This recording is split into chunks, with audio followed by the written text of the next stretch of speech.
The nation tonight has passed 250,000 dead from the coronavirus. The number is rising by an average of 1,100 every day, with roughly 160,000 new infections daily. And President-elect Joe Biden warned today that a potential vaccination campaign is in jeopardy because the Trump administration will not start the transition of power. There's a whole lot of things that we just don't have available to us, which unless it's made available soon, we're going to be behind by weeks or months being able to put together the whole initiative relating to the biggest promise we have. The wave of COVID-19 infections prompted New York City Mayor Bill de Blasio today to close the nation's largest public school system again. Effective tomorrow, more than 1 million students go back to online learning only. President Trump is mounting still more challenges to his election loss to Mr. Biden. The Trump campaign asked today for recounts in 2 counties in Wisconsin. Meanwhile, Michigan certified its statewide results after Republican canvassers in Detroit initially refused to certify. That drew fire today from Detroit's Democratic mayor. American democracy cracked last night, but it didn't break. But we are seeing a real threat to everything we believe in. What you are seeing in this country right now is an effort to say we only want to count the votes of people who agree with us. President-elect Biden won Michigan and Wisconsin, plus Georgia, which is due to finish a hand recount of its votes tonight. We'll return to all of this after the news summary.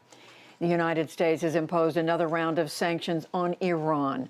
Today's announcement targeted the intelligence minister and a charity that is allegedly a regime slush fund.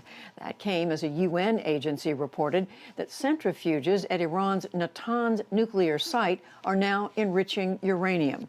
It's been reported that President Trump sought options last week for a military strike on Natanz. Reports of heavy damage and deaths are now coming in from Central America in the wake of Hurricane Iota. Nicaragua today raised its official death toll to 16. Homes were left in ruins along the country's Caribbean coast, and downpours triggered heavy flooding and landslides there and in Honduras. A hurricane came. It knocked over my house, my daughter's house. It knocked over 5 houses in total, so I'm homeless. Where am I going to live? I have to take care of so many young men. I don't know where I'm going to live. The hurricane smashed ashore Monday night in the same area where another Category 4 storm hit 2 weeks earlier. Back in this country, a federal judge in Washington ordered the Trump administration today to stop deporting migrant children who cross the U.S.-Mexico border alone. Nearly 9,000 unaccompanied children have been expelled since March. The administration has used an emergency measure, citing the pandemic as justification.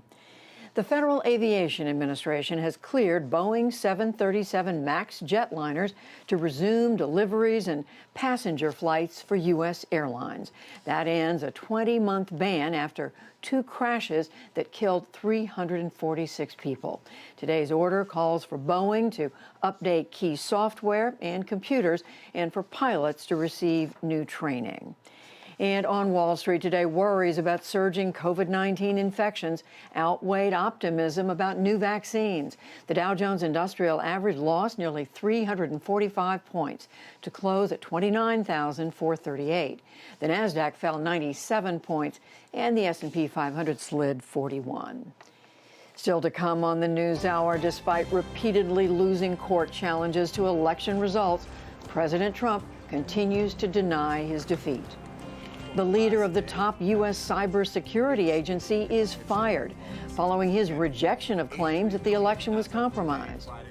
Election officials in Georgia carry out the painstaking task of recounting the votes, and much more.